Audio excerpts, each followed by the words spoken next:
Hello guys, my name is Paddy and I welcome you to this channel. I particularly prefer the earthen pond system, so that is what we are starting with on our farm.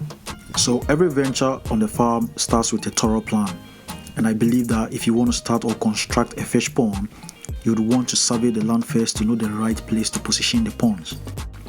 And so knowing our land very well, we believe that the southern part of the land would be perfect for the construction of these ponds. Simply because this part is a bit waterlogged, so digging would be very easy and we would have ready source of water to fill the ponds.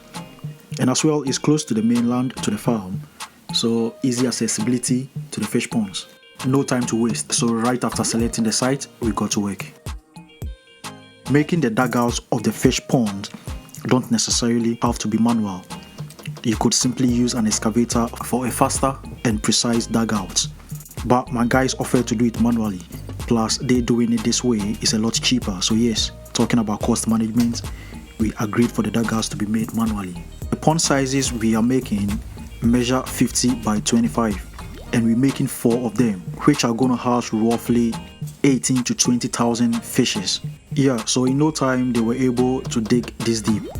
And each of these ponds is going to contain about 5,000 fishes, and this is the full size. They look pretty big enough for a capacity of 3,000 to 5,000 fishes, and we are making 4 of them in close proximity so that we could have them all at one place. In that case, it makes it easier to use one water reservoir for all 4 of them, and since we are now starting, it makes it easier for management as well. And if you have a look at this pond, we had a bit of difficulty with this one.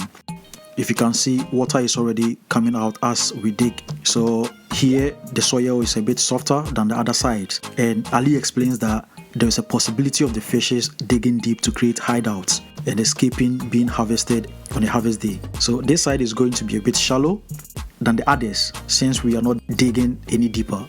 Yeah, so as I said, we have all 4 of them at the same site in a sort of a rectangular field like this, with land reservations in between them all. So if you want to make a fish pond like this, you have to make sure that you've got enough land reservations so that you could walk in between the ponds for inspection and feeding the fishes.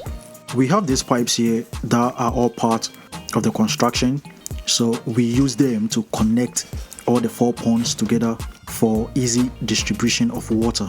And since it's very important to change the pond water on a regular basis, we are going to use these pipes, some of these pipes, to also create outlets for easy outflow from the ponds. Yeah, so technically the dugouts are simply dugouts and they are not ponds yet until we've got water into them. So it's time to make the reservoir, and this is going to be our primary source of water for the ponds. We recently invested heavily in a modern well to supply water throughout the farm, and that's the link up there, so if you want to watch how we did it. But we are not using that water for the ponds. We want the ponds to have their own source of water, and that is one of the main reasons why we chose this side of the land for the ponds, because the land isn't hard and it will be easy to get water from this reservoir. So at the right depth, we stop digging and dress it nicely to preserve it and keep the water clean. So the water looked like this at start, but becomes very clean like this subsequently.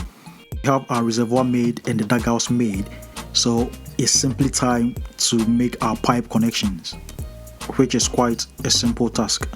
So after the connection, the water just flows into the dugouts until the water level reaches the standard that we want.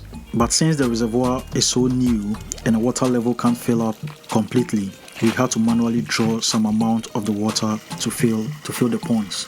Alright, so this is the standard water level we want, and once we get a standard, we repeat the procedure for the other ponds, or we can simply wait a bit till the water in this one gets to the brim and the excess pass through the pipes used to connect all the ponds into the others. Yeah, so guys, that's it. Our ponds are made and ready for stocking. Our next step is to get our fingerlings and stock the ponds. We thank you for watching this video. Kindly subscribe to our channel if you haven't done so, and get updates on this exciting journey. Thanks for watching this video. My name is Paddy, and I'll see you in the next one.